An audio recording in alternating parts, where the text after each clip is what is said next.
Welcome back to Inspiring Generations. I'm your host, Celeste Williams. Today, I am talking about a woman's journey, through public service. And she's a woman that I admire. She's a woman that has been in my life since I was, a young woman. But this woman, this spectacular woman, she's not only, great at what she does, she is an inspiration to me because she's my sister. And I like to use this platform to highlight family, community service, and, anything that you want to talk about that can inspire someone to be better or do better. Or if somebody's going through something, you might hear something on this platform to help you get out of whatever it is that you're going through. And I hope that everyone out there that's watching right now tune into the show, and we have some great conversation for you. So without further ado, I want to introduce Josette Williams to the set of Inspiring Generations. How are you doing today, Jo? I'm good. Thanks for having me. It's a pleasure to be here with you. Yes. Thank you. And that was pretty inspiring to hear all those things about myself that I inspire you. So I appreciate that. Well, pretty much goes both ways. You do. Thank you. Not only as my sister, but I just don't see you as my sister. I see you as a woman, an active woman. I see you as a mom, an aunt. You're someone's daughter, someone's granddaughter. Mm-hmm. So there has been women before us that inspired us. Right. And maybe we never got a chance to tell them how much they inspired us. True. So I am grateful that I've been given this opportunity to even say it in public that I am inspired by my sister. And not because my sister's younger than me doesn't mean that she is not doing things to inspire her older sister, or she cannot inspire an older person. So if you're older and you're watching this program, we have some gifts for you too. Okay. So Jo, we want to talk about your early childhood. Okay. Growing up in Brooklyn. Ooh, going way back. It's been a long time. Yeah. How was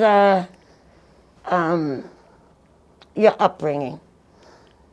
Oh, so that's a great question. I think I always say to people, Brooklyn born, Chelsea raised, Dorchester developed. Because although I've lived in a lot of places, being born in Brooklyn really set a foundation for me. It was really the place that I feel like helped to build the character and personality of who I am and the things that I stand for. I have a lot of values that I think are pretty strong and that come through pretty strong.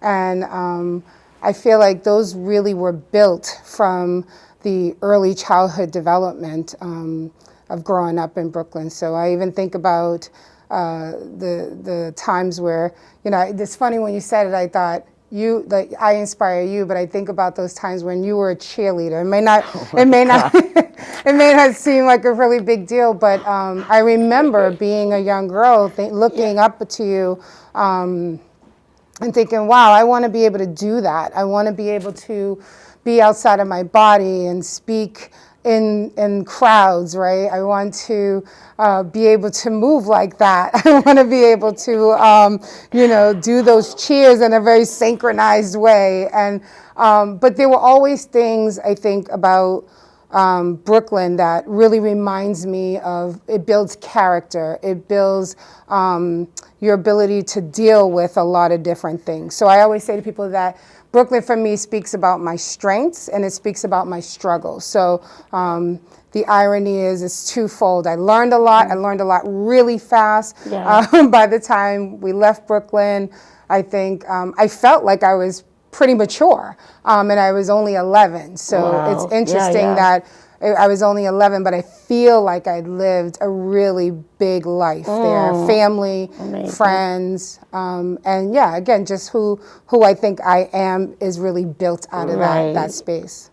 So the transition from Brooklyn to Chelsea, you were 11 years old. 11, yeah. And you come to Chelsea.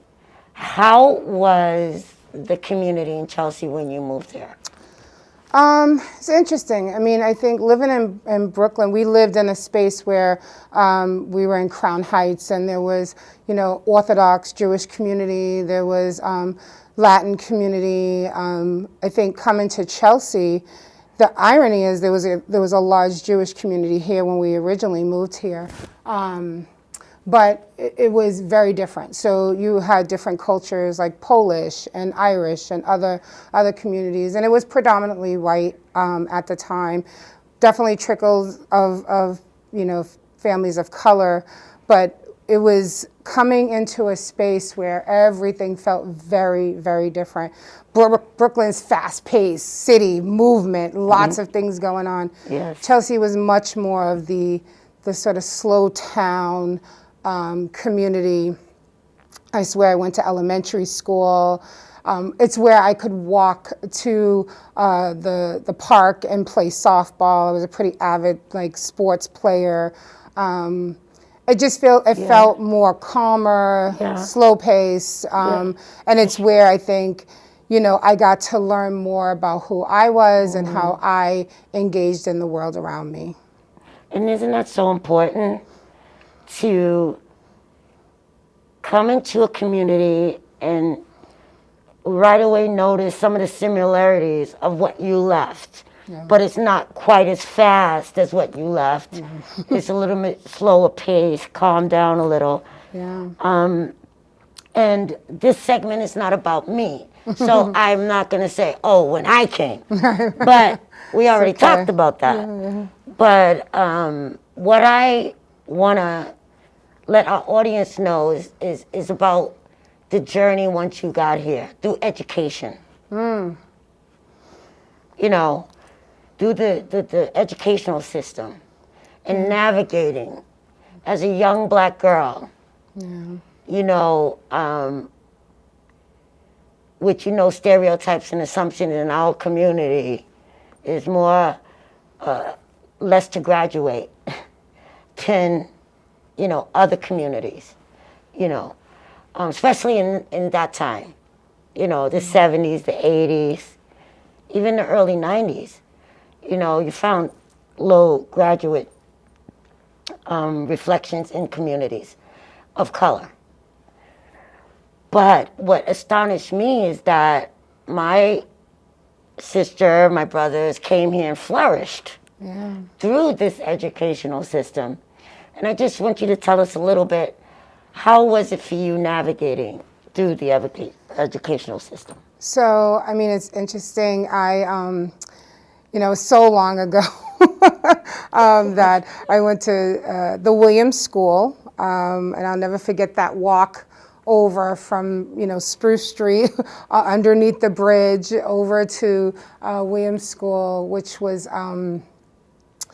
elementary. And elementary, I feel like during that time period, we had a lot going on. So it was hard to try to take in what education really was at that time because we were having a lot of challenges in family life. But I do remember thinking quite a bit early on that I need to make it. I need to make it out, and I need to be able to work and take care of my family. And whatever I needed to do to get there, most of it meant you had to at least have an education, right? So I was surrounded by people who constantly talked about education. So, I remember there was a drugstore across the street from our house, and the pharmacist at the time had a daughter. She was going to be a scientist, and I used to take my homework. Oh, he had a little soda pop fountain. Yeah. It's so old school. Really showing my age. It's all My right. goodness. Lay it all out. I know, I'm really laying it out. Yes. But I would sit at the counter and I would do my homework. And every now and then, his name was Sam, and he would say, how are you doing with your grades? And I used to think it was odd that he would ask me about my grades. And I'd say, I'm doing great here, but I'm really struggling in math. And so a couple of times he would ask me that. And then finally one day he said, let me see your report card. And I was like, oh man, okay. So I showed him my report card and he said, I'm going to have my daughter tutor you in math. And I thought that was really interesting. His daughter worked so there was a pharmacy on one side, and on the other side was sort of like almost like a bodega and a pharmacy connected, right? They were in the same space, but one side there was penny candy being sold, and on the other side you can come and get your medication. And his daughter worked in the store part of the pharmacy, and so 2 days a week she would come in and I would sit at the counter, and then she would just kind of talk me through some of my math. Then it got to a point where we'd been doing it, so it was like a regular routine. And he said, I need you to work. He owned the laundromat that connected to the drugstore. And so he said, I'm going to need you to go in and work for me at the laundromat. And I was like, well, what would you like me to do? Yeah. And he's like, I want you to count all the change. Oh, wow. So I was like, what did that mean exactly? Yeah. And he said, well, my daughter's going to show you, like you had to, back then, it was coin, everything was coin operated. You had to take the change out of each of the machines, and then you had to total them on a bank slip. And then you would have to walk the money down to the bank, which was at the Chelsea Plaza. There was a bank there. And so that was his way, obviously, of supporting Inspiring me. you. Well, and then giving me the help I needed really in real time, right? Definitely. So that was like pretty phenomenal. Yes. And then through that, I think part of having that experience and working for him and working for his daughter, there was a sense of, there are people who really want to wrap their arms around you. Yeah. And, and I think this is what I feel like is the real village, right? That people don't often talk about is where the social capital comes in. And so for me, I didn't know what that meant then, but I do know what it means now, right? And so I had Lee, who worked the animal. She had her little pet shop, and so she would come in and check on me at the laundromat and make sure I was okay, and make sure I could get down to the bank okay. And I thought, wow, these weren't people who I were related to. They weren't, necessarily huge friends of the family, but became part of my village and became part of my family. And so I think the inspiration for education came really early, really inspiring myself to want to be more and do more. And then just having people who just stood behind me. And I think from there, obviously my story is pretty large from there because those folks were impactful in me going on to high school and then trade and working in the hospitals. And part of that was the connections that they made part of that for journey. me. Yeah, yes, absolutely. And believe it or not, for me, canvassing the community, Lee's still there, next to the laundromat. Okay? She's still in Chelsea. Lee, if you're watching props this. to you, because you know that you're my life. She was everything. So, the hospital, working in intensive care. Yeah. Your journey to East Boston, camp, the social center? Social center, yeah. Social center. Yes, East Boston Social Center. Wow. That had to do with Lee, which is really funny because there was a person Chelsea who she took to camp. Yeah, and I asked to go for the ride. And I was 13 at the time. Yeah. And going for the ride, it felt like it was forever. It was an hour and like 15 minutes away, Westford, Mass. And she was dropping someone off. And I thought, what is this place and who does this? Who takes their kids and just leaves them with strangers overnight? Because we weren't even allowed to spend the night at someone else's house, right? Like that was a big deal. Like, what do you mean spend the night at someone's house? But this was go to camp, and these kids would come up with these trunks, and I was like, "What's in the trunk?" It was almost like Disney World for me. Like, what's happening here? And people were like, "Oh, we stay here for 2 weeks." And I was like, your parents leave you? they leave you for 2 weeks and you don't see them and you can't call them. And but my journey through camp was like, and it's funny because I literally stayed with camp, and I went up there to drop someone off. The history of camp of itself was, once I got there and I started talking to folks, I was like, I want to know what this is about. I don't want to leave this space. But when I did leave and go home, it just stayed with me that I want to be there. So I kept calling the director for like 2 weeks in a row. I was like, I want to be there. And she's like, I don't have space for you. What would you do here? You know, you have to pay to be a camper. But I was too old to be a camper. So I said, I'll volunteer. I can do anything. And she was like, what are you talking about? Well, you know, history later, she gave me a space to come up and volunteer, and every summer from there forth until I was about 30 years old, I went to camp every year. So it was an incredible experience. It's where I really got to know tons of people throughout the community, families I got to stay with, children. I learned how important early childhood work is, really to create the character of young people and really expose them. And this was a camp that was predominantly Italian. There was probably 2 black folks there, to be honest, and the other person that was black was from Africa. You know, so I was the only African American, really. Maybe one other person, I think that was another gentleman. And so the exposure in and of itself for what I got to experience, and I think what they got to experience from me, was just a whole new world. But, you know, camp obviously got diverse over the years, but for a long time it was, you know, a few of us in a space where it was predominantly white.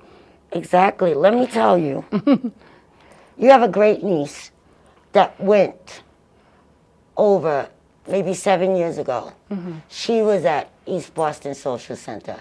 And there were still people there that know Josette Williams.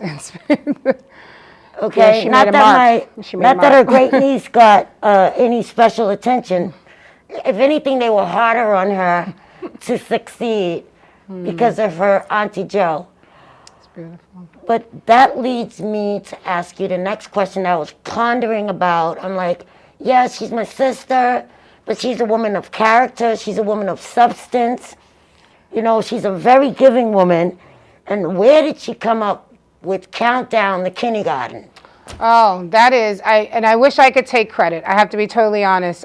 Countdown to Kindergarten was really created out of the Menino era, and this was an opportunity for Boston Public Schools to think about how they were really engaging families around a lottery system. So, you know, children don't have to be in school until they're 6. That's sort of the law.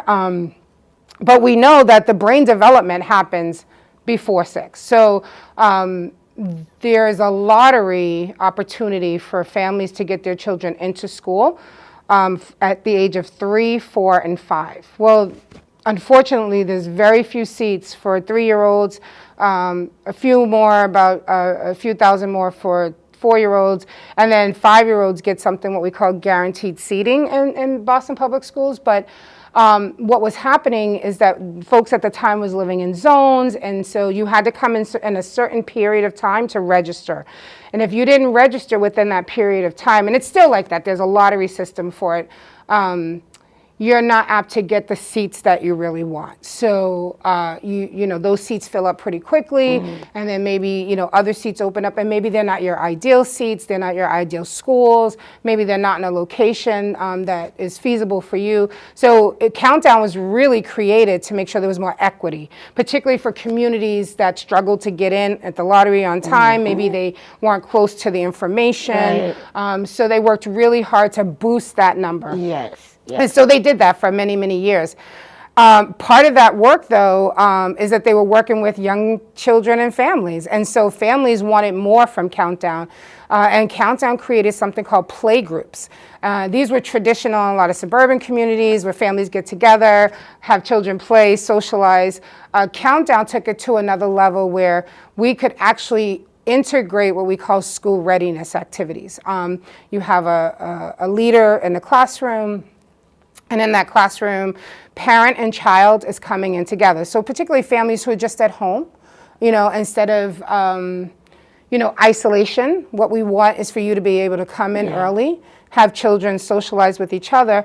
But the key is, and what I talked about already, is the key of having a village, a network. Definitely. Parents build a network with each other in the classroom, and they're able to talk to each other about things that you often don't get to talk to other people about. Right. Everything from potty training, or what was it like to be breastfeeding, how did you prepare your child for school, and then obviously the number one thing is exposure, right? You're getting connected to communities you probably traditionally wouldn't necessarily play with or interact with, and you're doing it in a structured environment around play.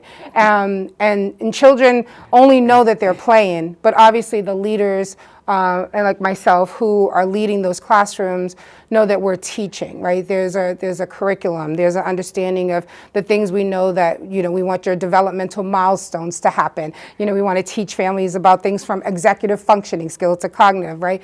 These are the things I necessarily didn't know as a parent when I started parenting my own daughter, right? Like, what do you look for? Fine motor, gross motor. How are they doing with recall? How, language assessment.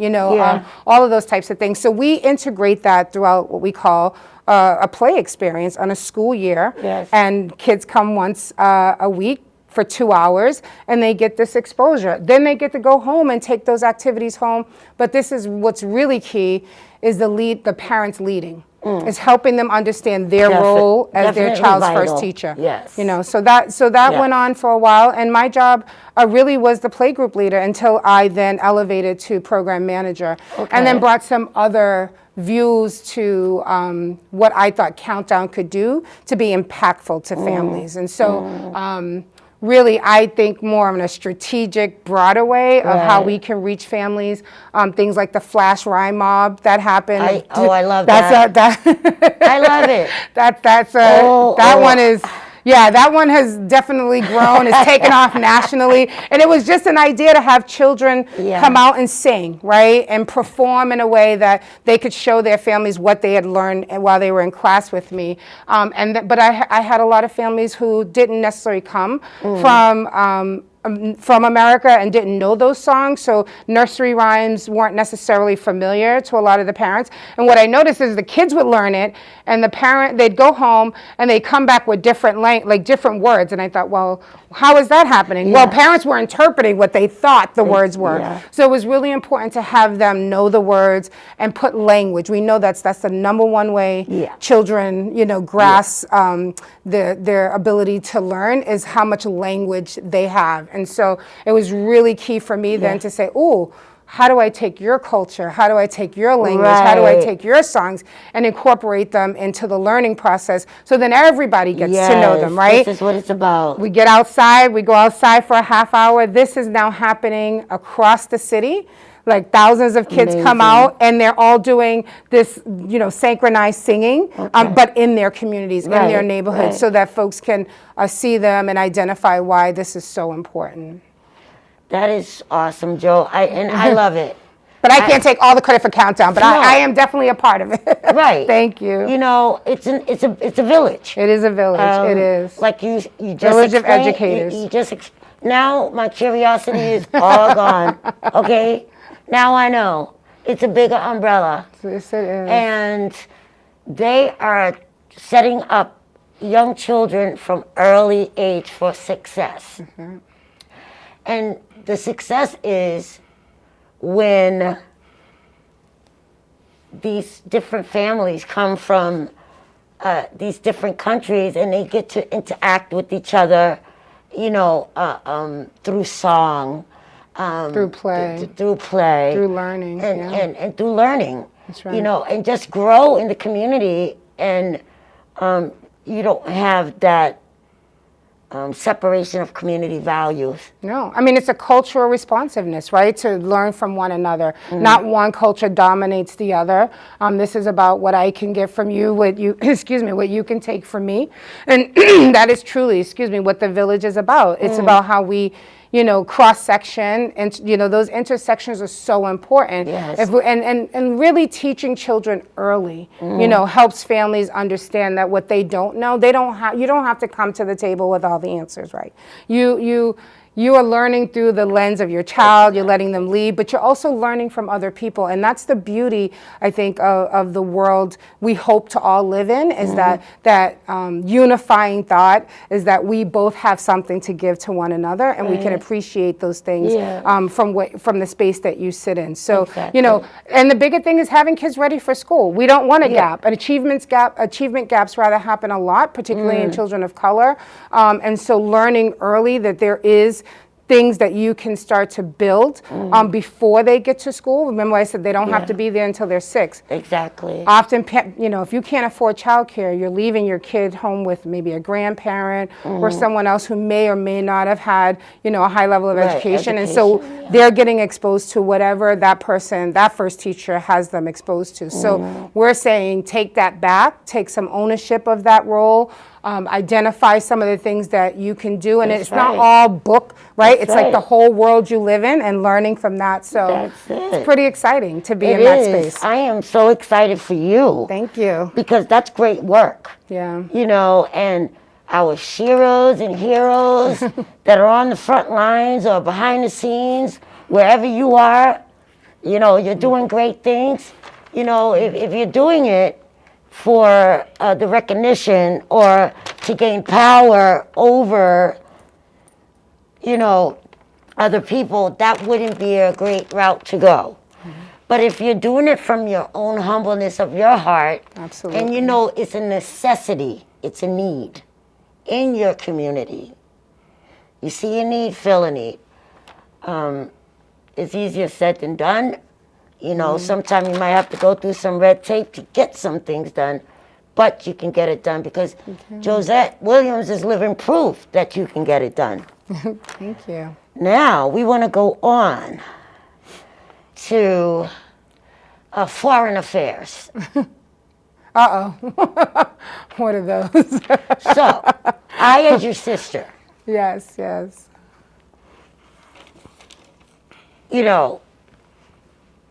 I pretty much ventured outside of what they would say, my community. But I had this different aspect of what other races of people had to give, to our community. And pretty much I used to think, they give nothing. They give nothing, we give everything. They give nothing. I used to think like that. But as you know, as you grow and you educate yourself and you get to interact with different cultures of people, you begin to elevate your consciousness on how they might be living, maybe what they're going through. And so you had a friend from Ireland, and I don't know if you can remember anything I used to say to her when you brought her around. I don't. Okay. Angela, if you was here, you could tell her. It was the shoes. Remember every time she came from Ireland with these beautiful shoes. And, I was treating her like a Jamaican girl because, when we go to Jamaica, we leave all our clothes. So I figured she was here in America. You're going back to Ireland. You can leave your shoes. Oh, my goodness. But she was a fascinating young lady. Yeah. And I said, this is my sister's friend. My sister is so international. That was just one friend. Yeah. Later on, I get to meet this woman from Russia. Olga. Yeah. That's her name. I guess I'm a lot more global than I thought, huh? Oh. Yeah. And Mom used to call me her international kid. I didn't think she was even thinking about all the... I was used to interacting with American Irish, American Italians, American Russian, even Russian, Stolishneya, you know what I mean? Yeah. I was used to interacting in that way, but on an intellectual level. That was what I saw with you in your relationship with your foreign friends. And they had a different attitude coming from foreign, too. I thought they were much friendlier than the people who immigrated way before them. I thought they had a different warmness. Yeah. Olga being from Ireland, from Russia, and Angela being from Ireland. Two separate countries, but the warmness is what I got. And I said, my sister is choosing great friends. So this day, I remember what went on this day. Oh, my friends. Yeah, you know, okay. I had an arsenal of wigs. Yes, excuse me. Okay. I had an arsenal of wigs. Yeah, wow. And I believe your friend Olga there in that photo was very excited. And she wanted to try on every wig that I had. Yeah, and she's trying it on. I think we played Charlie's Angels that day. Oh. But that was just your early years before you had your daughter. Yep. You know, and I used to ask you to house sit. You were the only one I trust to house sit for me while I was off in the Caribbean or Florida or wherever destination I picked on the globe to go. And good memories. Excellent. Good memories because you opened me up. You know, that was my space that you guys were in. Yeah. And that was the first time I ever encountered someone, a woman, you know. I've met men from Russia, but I never met a true Russian woman. And you have this idea of what the women go through. You think they're suppressed, oppressed, you know. You know, you would think that the way the propaganda comes out of that, you know, system. And how different is it when you get to know somebody and right. you get to talk to them, experience She was playful, them. she was fun. She had a carefree spirit. And we met at camp, right? So camp was the playful. Is interesting that you use that word because that's exactly what we did, right? Like we got to camp and we were able to hang out with other people's children and show them an experience that if you're going to come to camp, you don't want to leave thinking, you know, I guess my first thought when I got there, why would people leave you for 2 weeks? But when they leave you, they know you're coming back home. With an experience that's unlike any other. And so, in fact, most kids would get there and they would have such a good time that last day that they would come, the parents would come to pick them up, right? Excuse me one second. Excuse me, audience. Paper drop. Right. No worries. The parents would come pick them up and they were crying, hysterical. They didn't want to go home. Which was, the parents would be like, wait a minute, like, you had your 2 weeks, you gotta go home. No, I want you to pay for me to stay longer. I want 2 more weeks. And I thought, and for me at that time thinking, you know, our mother would never pay for us to go away like that. That seemed like a lot of money to just send your kids away when you could save it and pay rent and stay at home. But it's so important to think about enrichment. And it's coming from overseas. And all the folks that were coming into America at the time, or all around the globe, were bringing a wealth of experiences, right? Yeah. But also they were bringing, you know, probably as much as you were, you had your vision or thoughts about who they were.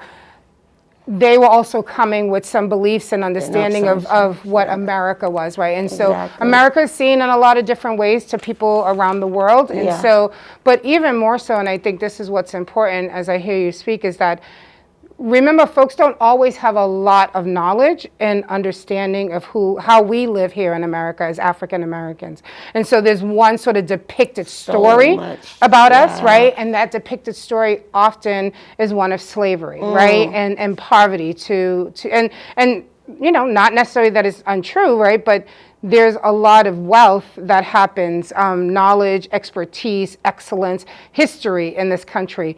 And our history doesn't get told necessarily in that way. It doesn't get shown around the world in that way. So when the media, hits global, it's so important that that imagery of us show all of the aspects of us, because if you only see one thing, folks are coming to the country with one perspective of who you are. And I think, as interesting as it is that I had a friend from Ireland and a friend from Russia, what gravitated in terms of the relationships being built were really about authenticity. Yes. Right? It was really about, you're someone who's fun. You're somebody who is engaging. Character of who's the engaging. Person, not putting just a label on them because I'm going to take a look at this one. Of the assumptions.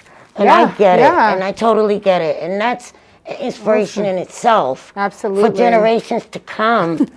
So they can understand what that journey that you went on was about. It was about connecting to this great big village. And it didn't necessarily have to be people that were right here already. There were people that were coming here to get the experience, right?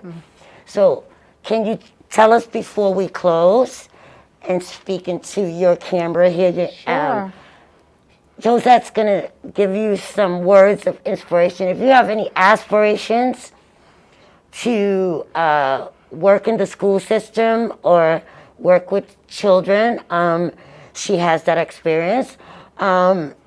If you are looking to get educated on voting, getting the vote out, why it's so important for certain communities to step up and vote, on the issues that matter. She has that experience. So I just want you to tell us just, a little bit about your reflecting on all this community's service and service in general to the country. Well, thank you. And it's been a long journey. I've been working in community for a very long time, and it's because I believe in it, right? It's everything about what it means to have not just civic engagement, but about belonging.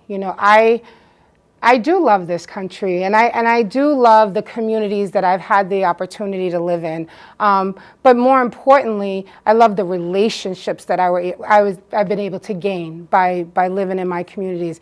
I don't believe we get anywhere by ourselves, ever. I think it takes a village, and that village may not be just your family members, right? I know a lot of people develop, relationships just with family members, and they stay in these isolated bubbles, but I think it's important to understand how we all come into this world and how we all get to the spaces we need to get to, and how we respect other people's belongings. And so in terms of where you see yourself in the world, I think it's important to understand that it starts with community.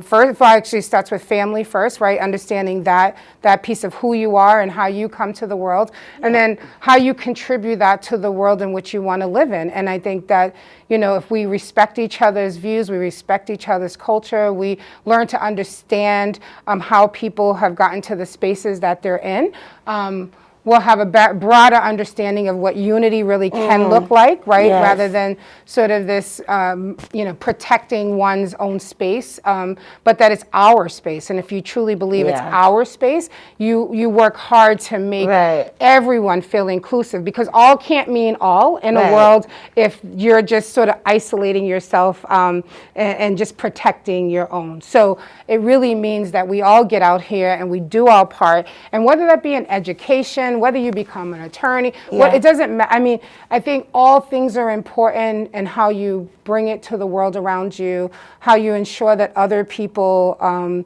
get their needs met, and that we don't have suffering, right? Because I think when one person suffers, we all suffer. And at the end of the day, we can change the way we live by getting out.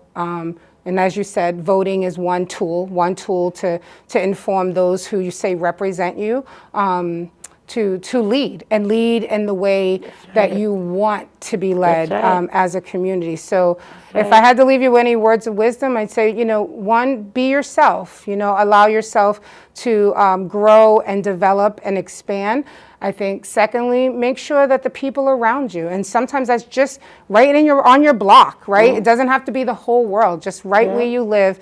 People are well and they're taken care of, and you look out for one another. And I think largely is that, in order for us to progress progression is hard, and sometimes that means losing something or gaining something. Right. But at the end of the day, if you look around you and all people are growing and moving together, to me that's success. So, Yes. that's the Yes. world I want to be in, and those are the people I want around me. That is great. I'm inspired again and again and again. Ditto. You know, like I said, Jo is not just my sister. She is a woman that is out there getting things done. She's a Brooklyn/Chelsea, now Boston woman. But all the journey has been worth it as her sister, watching her grow. And with that being said, I have a beautiful niece. You know, Tari, if you're College watching bound. this, Yes, yes. your mom is in a hot seat with Auntie right now. So tell us a little about Tari's journey, just a little bit before we close. Tari is a young woman. My 19-year-old. Wow. She's 19. She's in college. God. You know, this was a tough year to obviously be in COVID and have to do classes from home. It's been a challenge for a lot of folks because you take a real hit socially. So the social emotional piece of not being on. I mean, actually she was in high school, right? So when COVID started, so she didn't get to finish out all those incredible moments. You work so hard to get to your prom. You want your class trip, you know, you want all of those things that say, you know, I worked really hard to get here, so let me celebrate. Yeah. And she didn't get to have that celebration. She had to leave school before, you know, it ended, and so finish it out at home, and then learn that she was going off to Northeastern University, and had to begin that journey at home. So that's tough. Tough on any young person. Yes, but the young people, I'm really, you know, so fond of her because I think that, you know, she has handled it like a trooper. In fact, her grades have like skyrocketed. And I think that's all about because she's working hard to get to the next place. She wants to really, really achieve greatness. And so I just sit back and I let her lead. I watch her and I allow myself to learn through her because there's so much that I have learned from her. And it, you know, I have to say, you know, often we don't take a lot of credit for the work that we do. But I look at her now and I have conversations with her now and I'm so proud that I can talk to her as a young woman, right? She's not a little girl anymore and she has really strong opinions. And she definitely reminds me of like even today the jargon of that, you know, I didn't necessarily grow up with and understanding how inclusivity means X, Y, and Z. And so you need to make sure you use the language that's appropriate. And so I, as an adult learner, you know, not just as her mom, I appreciate and I value what she brings to the table. And I hope that she knows that. I mean, I think that she does. But most importantly, I find myself sitting back going, wow, I did that. Like you know, I did that as a single mom. But I did that most importantly as a person who valued her. And she will often say to me, you know, you should have said no more instead of having these conversations. You know, I think too much now. You know, so I've always said to her, like, why just say no when you have critical thinking, when you have an opportunity to kind of talk through it, you know? And so I think now where we are in the world, she's so thankful. And she, you know, often her professors will say, you have an incredible sense of who you are. You know, her self-esteem is out the roof. You know, she's very self-assured and she's pretty determined, right? And she's, as much as she says she doesn't, you know, want to go into the social life of the world, she definitely has a lot of opinions and a lot of views. And she understands equality and how to make sure equality is happening. Service. And most important, service. Absolutely. And this is why I do this. This is a beautiful set, by the way. This is well, gorgeous. thank you. This is why I named, you know, I made the title this because these conversations we're having now and for future are conversations necessary that we must have. We've been going around certain conversations of issues of women's issues, race issues, you know, this COVID pandemic, you know, trying to get a handle on how we get back some normalcies in our lives. And, you know, we don't want anybody to ever feel isolated. So I'm thankful, I'm grateful that I have this platform once again. We're here to just basically keep these deep conversations going. Beautiful. Sometimes these conversations may not be happy and fun. Sometimes they may be controversial. But at any level that they may come, we want to be able to engage and come out of it a better person in the end and be inspired to do something great, right? On that note... And you know, by the way, before we leave, we have a first Black female mayor of Boston. Yes. Miss Kim Janey. So I want to say, like, we have, look at our representation right now for women of color. You know, Ayanna Pressley, you know, we have. And you have Kamala Harris. Right. Listen. Which says she's not going to be the last. Okay? That's she the hope. Will not be the last. You break through. Break through glass ceiling shouldn't be just one, right? It's like, how do you make sure that others come behind you? Exactly. And, bring people along with you. Exactly. And then you create this great village, but you're not creating it alone. Remember, you're never alone. That's right. There's people out there, like I said, behind the scenes doing things every day. Yeah. And like yourself. I mean, you're part of this legacy, so thank you. You know, and I thank CCTV for even taking me on because I'm such a high-spirited and emotional, and I could bring a bag of luggage with me. But on that note, thank you. We will see you next time on Inspiring Generations. Thank you for watching.